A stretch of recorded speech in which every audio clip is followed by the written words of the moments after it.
Solitaire by Alice Oseman. Chapter 2. The large majority of teenagers who attend Higgs are soulless conformist idiots. I have successfully integrated myself into a small group of girls who I consider to be good people, but sometimes I feel like that I might be the only person with consciousness, like a video game protagonist, and the rest are computer-generated extras who have only a select few actions, such as intimate, meaningless conversations and hug. The other thing about Higgs teenagers, or maybe most teenagers, is that they put very little effort into 90% of everything. I don't think that is a bad thing, because there'll be lots more time for effort later in life. And trying too hard at this point is wasting energy, which might otherwise be spent on lovely things such as sleeping, eating, and illegal downloading music. I don't really try hard to do anything, neither do many people.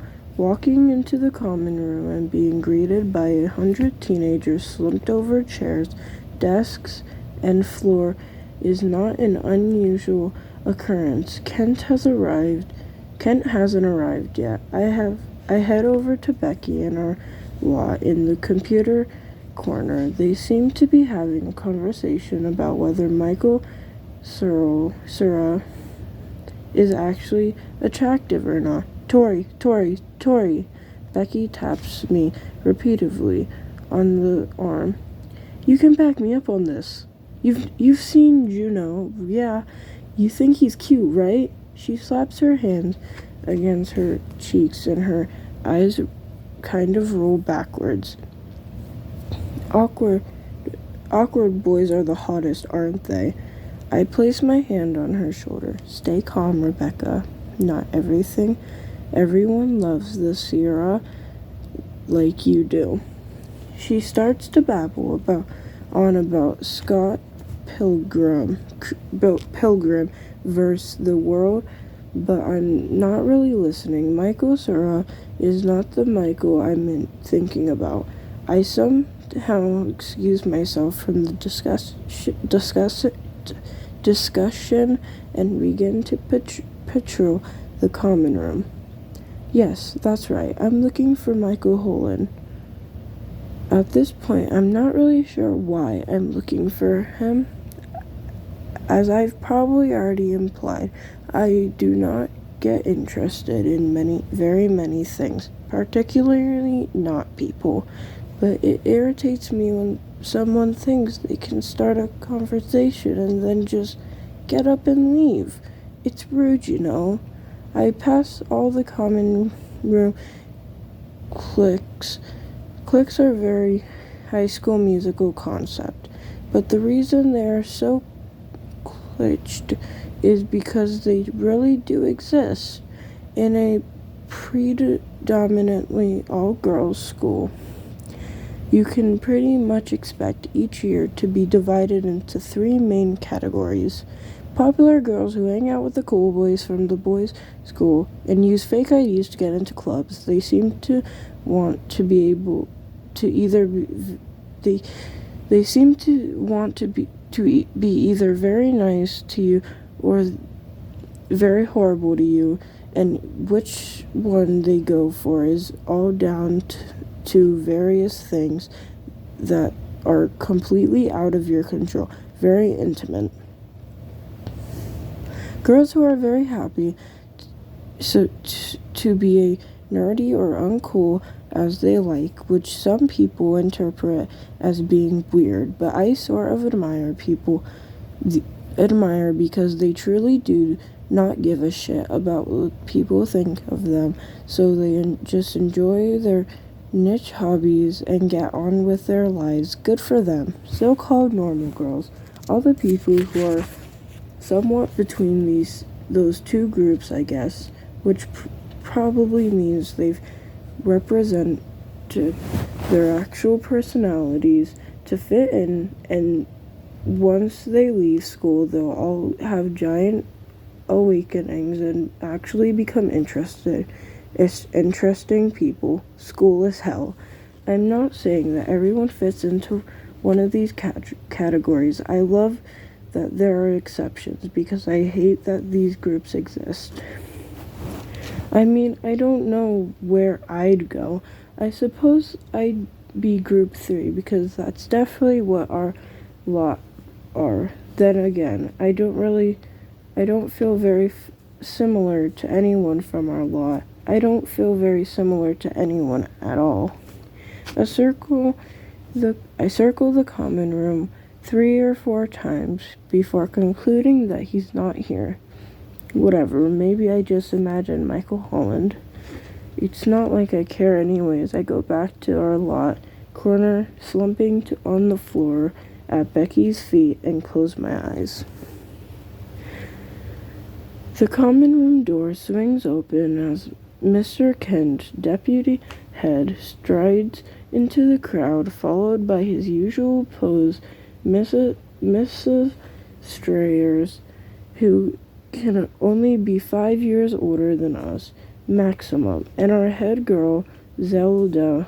I'm not even joking. That's her name. That's her real name, really. It is that fantastic. Kent is a sharp-angled sort of man, most often noticed by his startling resemblance to Alan Rickman, and is probably the only teacher in the school to hold true intelligence. He is also my English teacher and has been for over 5 years, so we actually know each other fairly well. That's probably a bit weird. We do have a headmistress, Mrs. Lerman, who is widely rumored to be a member of the French government, explained why she never appears to be present in her own school. I want some quiet, says Kent, standing in front of an interactive whiteboard which hangs on the wall just below our school motto, confirmation in domin, etc., in potential. The sea of gray uniform turns to face me. For a moment, Kent says nothing. He does this a lot. Becky and I grin at each other and start counting the seconds. This is a game we play. I can't remember when it started, but every single time we're in an assembly or a sixth form meeting or whatever, we count the length of his silence. Our record is 79 seconds, no joke. That when we hit 12 and Kent opens his mouth to speak, music begins to play out the Tony. It's the Darth Vader theme song from Star Wars. An instinct soars over the sixth form. People turn their heads widely from side to side, whispering. Dog Everly. I say, wondering why Kent would play music through the tannoy and why Star Wars. Perhaps he's going to start lecturing us on communication with clarity or presence or empathy and understanding or skills of interpreting, which are what most of the sixth form meetings are about. Perhaps he's trying to make a point about the importance of leadership. Only when the pictures begin to appear on the screen behind him we realize what it is. In the fact going on first, it's Kent's face photoshopped into Yoda's. Then it's Kent as Jabba the Hutt. Then it's Princess Kent in a golden bikini. The entire sixth form burst into uncontrollable laughter. The real Kent, stern-faced, but keeping his cool, marches out the room.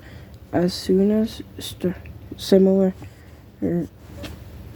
disappear, people begin to tear from group to group, relieving the look in Kent's eyes when the face appears on Nat Portman's, complete with white Photoshop face paint and an extravagant hardo. I have to admit, it's kind of funny. After Kent / Darth Mao leaves the screen, and as the masterpiece reaches its climax through the speakers above our heads, the interactive whiteboard displays the following words: solitaire.co.uk. Becky brings the site up on her computer, and our lot clusters around to have a good look. The troll blog has one post now, uploaded 2 minutes ago. The photo of Kent staring in passive anger at the whiteboard. We all start walking. Well, everyone does. I just sit there. Some kids probably thought it was clever, snorted Becky. Well, yeah, it is clever, says Everly, her long-established superiority complex making its regular appearance. It's sticking it to the man. I shake my head because nothing is clever about it, apart from the skill of the person who managed to morph Kent's face into Yoda. That is Photoshop talent. Lauren is grinning widely. Lauren Romilly is a social smoker and seems to love chaos. I can see the Insta post already. This has probably broken my Twitter feed. I need a photo of this on Twitter feed. I need a photo of this on my Insta, continues Everly. I could do with a couple thousand more followers. Go away, Everly, snorts Lauren. You're already Insta famous. This makes me laugh. Just post another photo of your dogs, Everly. I say quietly. He already gets like 20,000 likes. Only Becky hears me. She grins at me and I grin back, which is sort of nice because I really think of funny things to say, and that is it. That's it. That's pretty much all we say about it. 10 minutes and it's forgotten. To tell you the truth, this prank has made me feel kind of weird. The fact of the matter is that Star Wars was actually a major obsession of mine when I was a kid. I guess I haven't watched any of the films for a few years now, but hearing the music brings back something. I don't know what. Some feeling in my chest. Ugh, I'm getting sentimental. I bet whoever did this is really pleased with themselves. It kind of makes me hate them. 5 minutes later, I've just about dozed off, my head on the computer desk and my arms barricaded my face from all forms of social interaction. When somebody pats me on the shoulder, I jerk upwards and gaze blurrily in the direction of the pat. Becky's looking at me oddly, purple strands castering around her. She blinks. What? I say. She points behind her, so I look. A guy is standing there, nervous face and a sort of grimness. I realize what's going on, but my brain doesn't quite accept that this is possible. So I open my mouth and close it 3 times before coming up with Jesus Christ. The guy steps forward. This guy steps towards me. Victoria excludes my new Michael Holland. Only 2 people in my life had called me Victoria. One is Charlie and the other is Lucas Ryan. I say, I once knew the boy named Lucas Ryan. He cried a lot but liked Pokemon just as much as I did, so I guess that made us friends. He once told me that he would like to live inside a giant bubble when he grew up because you could fly everywhere and see everything. And I told him that would make a terrible house because bubbles are always empty inside. He gave me a Batman key ring for my 8th birthday, a How to Draw Manga book for my 9th birthday, Pokemon cards for my 10th birthday, and a t-shirt with a tiger on it for my 11th. I sort of have to do a double take because his face is now an entirely different shape. He's always been smaller than me, but now he's at least 2 heads taller than me, and his voice obviously has broken. I start to look for things that are the same as 11-year-old Lucas Ryan, but all I've got to go on is his grayish hair, skinny limbs, and awkward expression. Also, he is the blonde guy in skinny trousers. Jesus Christ, I repeat. Hi. He smiles and laughs. I remember the laugh. It's all in the chest, a chest laugh. Hi, he says and smiles some more. A nice smile, a calm smile. I dramatically leap to my feet and look at him, up and down. It's actually him. It's actually you, I say, and have to physically restrain myself from reaching out and patting him on the shoulder just to check he's really there and all. He laughs. His eyes go all squinty. It's actually me. Why? He starts to look kind of embarrassed. I remember him being like that. I left Jerome last at the end. I knew you went here, so he fiddles with his collar. He used to do that too. I thought I'd try to find you, seeing as I don't have any friends here. So, yes. Hello.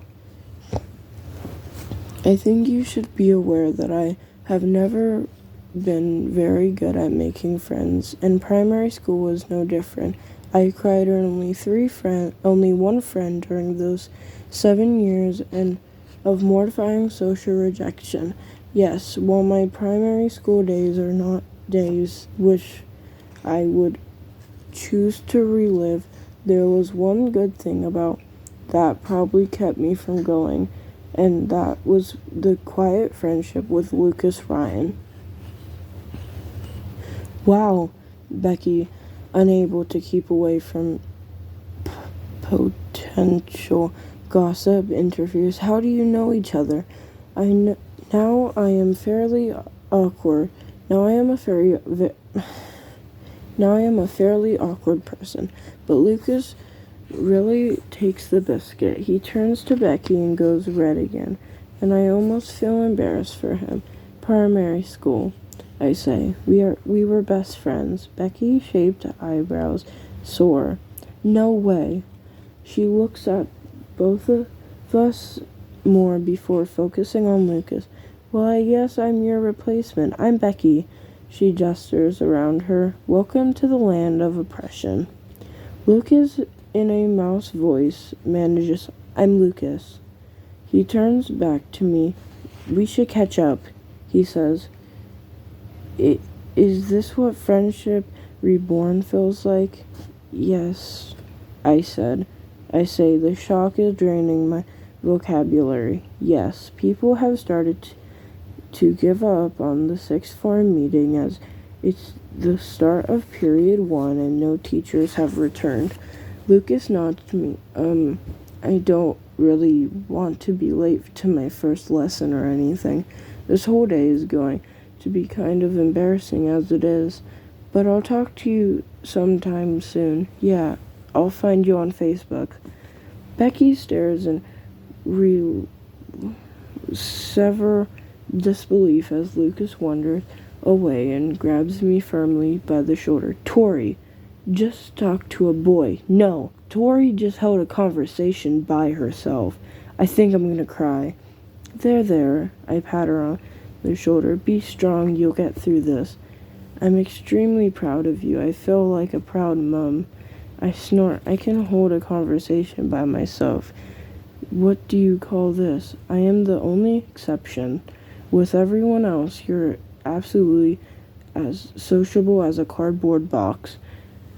Maybe I am a cardboard box. We both laugh. It's funny because it's true, I say, and I laugh again. On the outside, at least. Ha, ha, ha.